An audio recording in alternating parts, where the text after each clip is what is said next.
একটা দল সংস্কারের বিপক্ষে অবস্থান নিয়েছে, বিচারের বিপক্ষে অবস্থান নিয়েছে, ফলশ্রুতিতে তারা নির্বাচনের বিপক্ষে অবস্থান নিয়েছে। পেনাল্টির মধ্য দিয়ে গোল দেওয়াকে বিবেচনা করা যাবে না।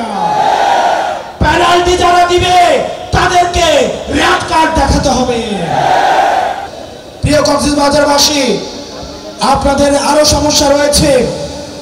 রোহিঙ্গারা নোবেলের লোভে খুনি শেখ হাসিনা বাংলাদেশে রোহিঙ্গাদের তখন আশ্রয় দিয়েছিল। কোন সেফ এক্সিট নিশ্চিত না করে রোহিঙ্গাদের ভবিষ্যৎকে ঝুঁকিপূর্ণ করে তুলেছে।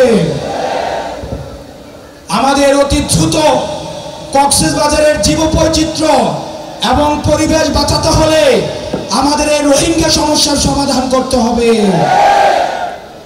পরবর্তী বাংলাদেশের আমাদের এই পর্যটন শিল্পকে আমাদের প্রসার এবং বিকাশের জন্য যে কোনো ধরনের নীতি নির্ধারণের পর্যায়ে কথা বলতে হলে কক্সবাজার মানুষের সাথে কথা বলতে হবে।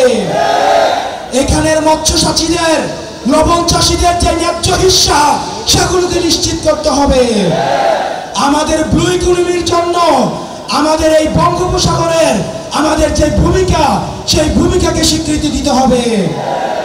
আমাদের পরবর্তী বাংলাদেশ হিমালয় থেকে বঙ্গোপসাগর, এবং সেটির জন্য আমাদের গঠনমূলক আমাদের কার্যক্রম অব্যাহত রাখতে হবে।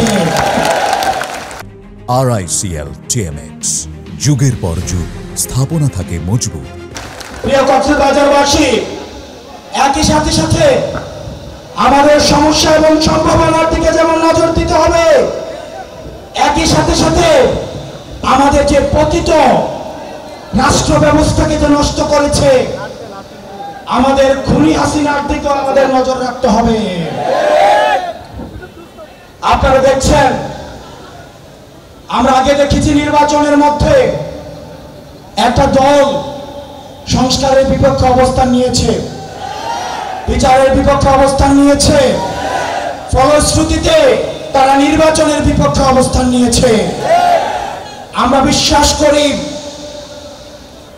রাষ্ট্রের সুসংহতের জন্য, গণতান্ত্রিক উত্তরণের জন্য একটি গ্রহণযোগ্য নির্বাচনের কোনো বিকল্প নাই।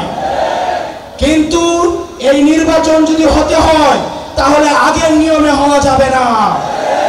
আমরা আগে দেখেছি 22 জন মিলে একসাথে মিলে গোল দিয়েছে, রেফারি সহ সরকারি দলের পক্ষ হয়ে কাজ করেছে। আমরা চাই খেলার নিয়ম পরিবর্তন করতে হবে, খেলাকে গ্রহণযোগ্য করে তুলতে হবে।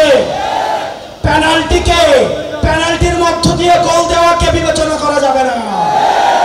পেনাল্টি যারা দিবে তাদেরকে রেড কার্ড দেখাতে হবে। আমরা দেখতে পাচ্ছি এখন অনেক রাজনৈতিক দল পেনাল্টির পক্ষে দাঁড়িয়ে যাচ্ছে, রেফারির পক্ষে, রেফারি যেন মাঠে খেলতে পারে সেটির পক্ষে কথা বলছে।